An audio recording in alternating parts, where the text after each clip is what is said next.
Theater Talk is made possible in part by the CUNY TV Foundation.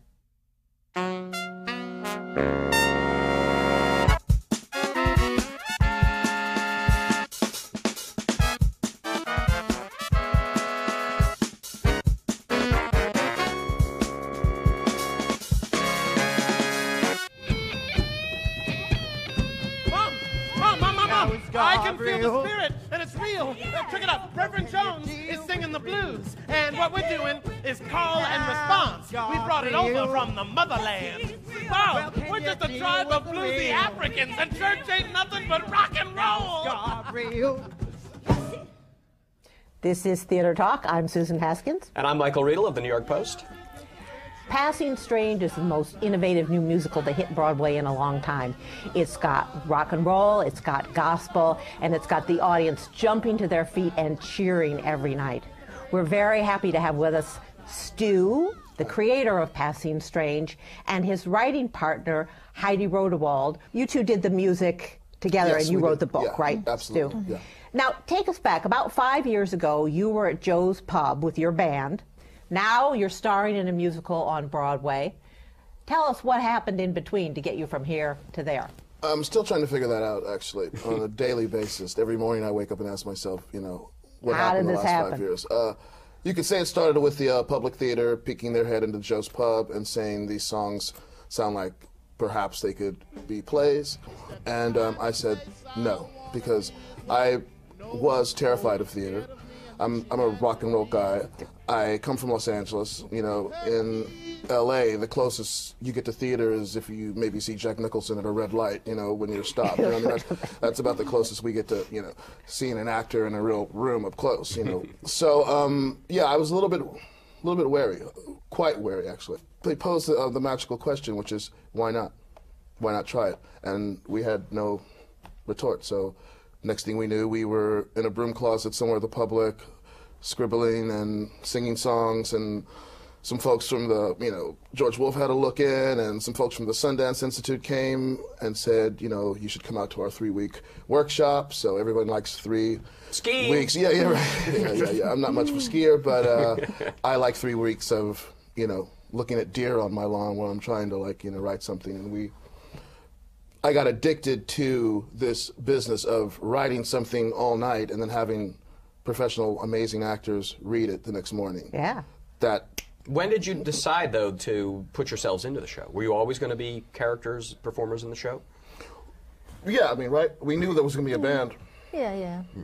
But Stu, it started out, this musical is about you, but then now I read in an interview you say, well, but it's not totally about you. But isn't this your artistic evolution, the story? We should just set it up for the audience that this is a sort of a journey of a young man, his kind of self-discovery. Absolutely. He's born in Los Angeles, and he goes to Europe where he becomes a rock musician. That is kind of your life. Performance art, rock, yeah, absolutely, yeah, sure. Yeah. But like I said, we call it autobiographical fiction. You have to kind of lie sometimes, though, in order to tell, you know, the truth. It took about 2 weeks to realize that doing a purely autobiographical piece, no one's life is that dramatic. Mine certainly wasn't. You know what I mean? You know what I mean? I mean, you can't just go, here's exactly what happened this morning. I had a cup of coffee. It wasn't that amazing? You know what I mean? At some point, you know, you have to go, you know, the cup of coffee exploded, right? Yeah, right. You know, in order to make people interested. So, but we wanted to tell larger truths about art and life and the conflict between the two. And a lot of sex. There's a lot of sex in Passing Strange. There is that. There is that, isn't there? Yeah. I've been told. Now, Heidi, were you a big lover of the musical theater when you were growing up, you know, whistling the tunes of Rodgers and Hammerstein and Jerry Herman and Stephen Sondheim? Yeah, actually, I was. My family, everybody in my family was either in a musical, like a small, like, you know, Civic Light Opera type thing, or, you know, my grandparents acted. I saw Fiddler on the Roof, like, too many times, you know, because everybody in my family was in it numerous times.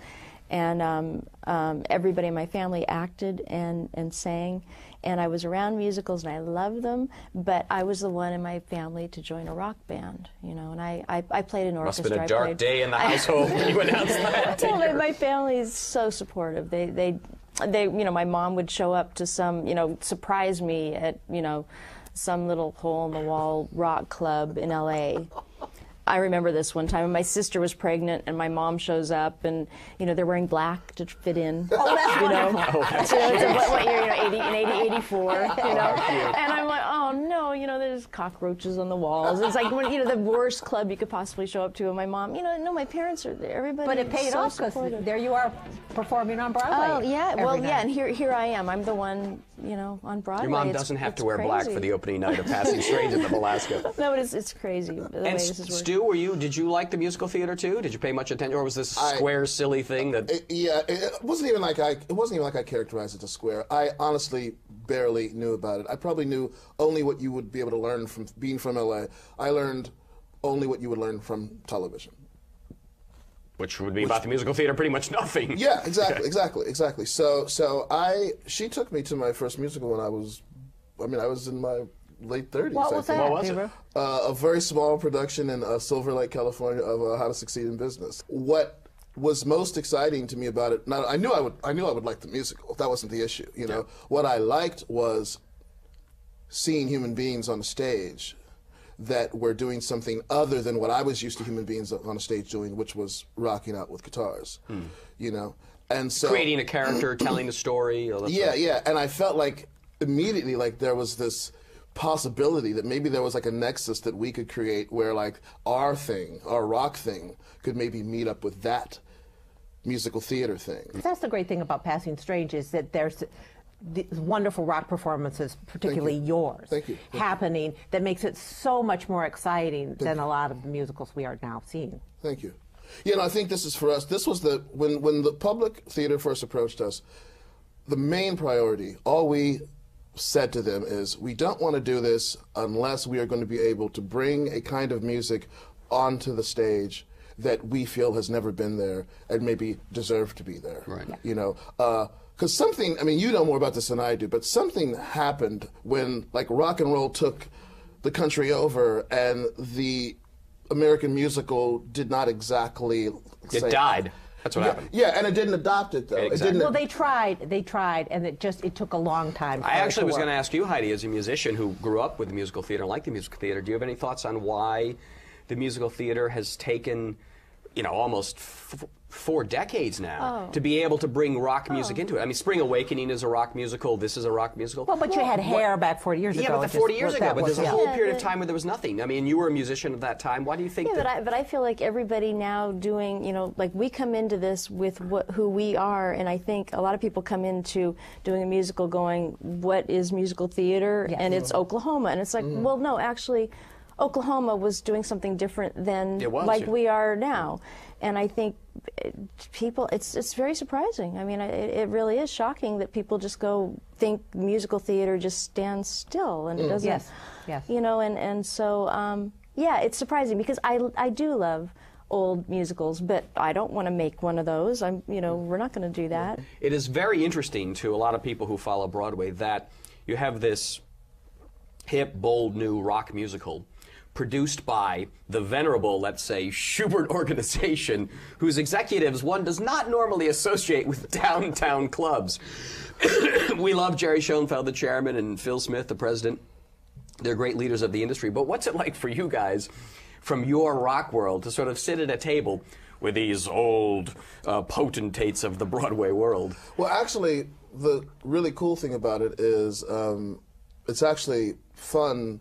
The first time we sat down with Jerry, despite the fact that I might not know much about musical theater, I like what it was doing, and I'm interested in the history of it. And to actually sit down and work with these kind of people, we actually all agree on one thing: is no matter how downtown I might be or what someone might consider me, I'm into entertaining, and I'm not into being boring. And I think we share something that's maybe beyond I don't know if you could call it an aesthetic, but I think we share a desire, and an understanding that, you know, you have no excuse to be boring. Of course, there's going to be other issues, you know, that Do they give you notes like, it's a little bit too loud, that music? The loud thing is like, yeah. Do they really say that? Well, I think that was like a given. I think that note was almost like there before we even got here. You know what I mean? It's a little too loud. Yeah, volume is one of those things that, you know, that's folks an will just have interesting to... conversation. You can't talk. It's just a whole different world, so you can't really talk about that. You know? What do you mean? I mean, when we talk about, can you hear the words? You know, we want the words heard too. We really want the words heard. Yeah. But there's this power to rock music that, you know, we want to hear from the stage. We don't want it to be blasting. We don't want people to be, you know, but you've got to hear the power of it. And how do you have these conversations with somebody that really doesn't come from that world at all? It's just really interesting. Yes, how do you have those conversations with people? I think for us, we know what they did do is they got us an amazing sound system. We are working with amazing people.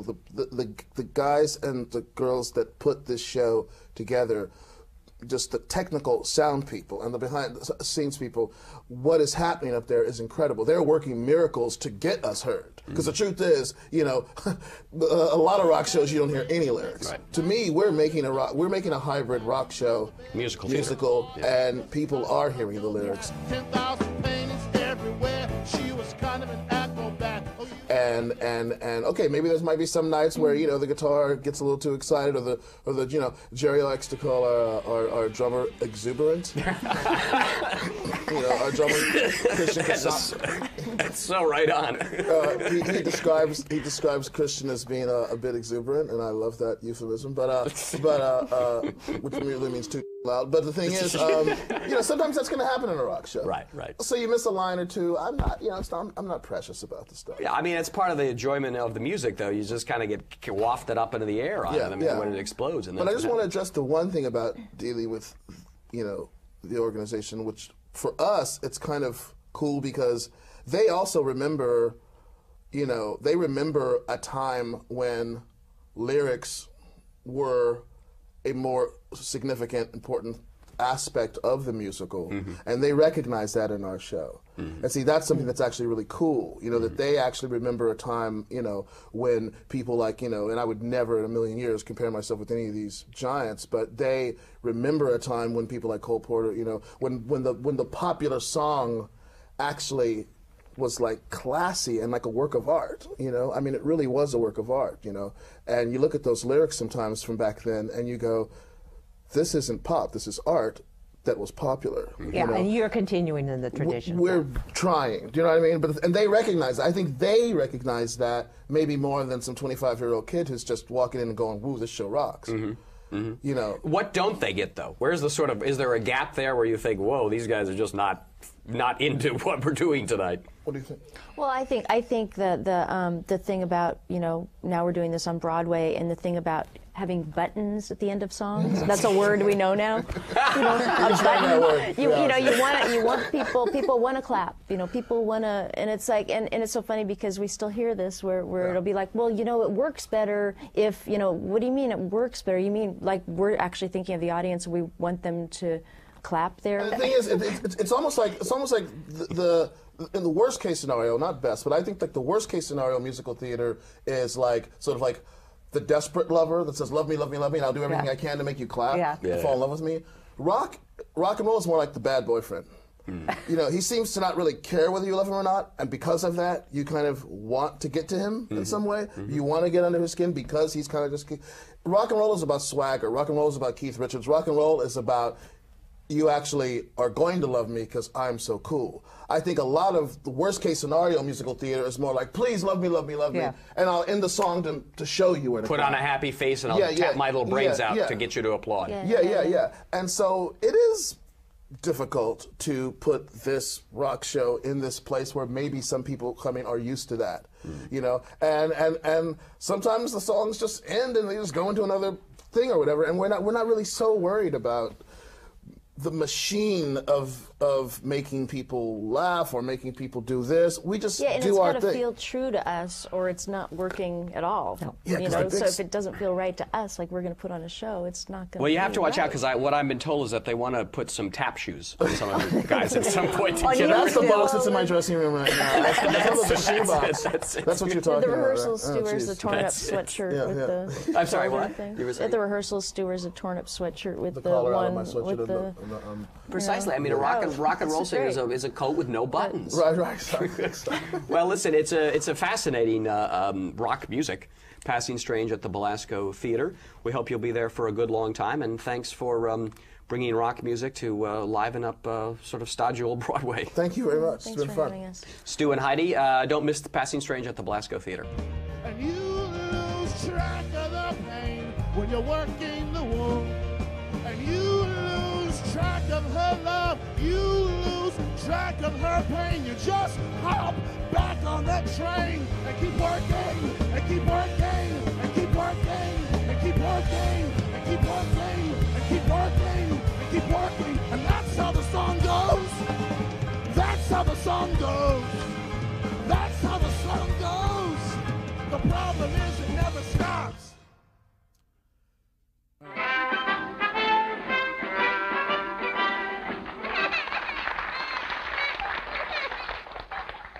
Ladies and gentlemen, with your kind attention and permission, I have the honor of presenting to you one of the most remarkable men in the world. One of the hits of the season is a theatrical version of Alfred Hitchcock's 1935 vintage classic, The 39 Steps. Clear out, Henry. We'll get you next.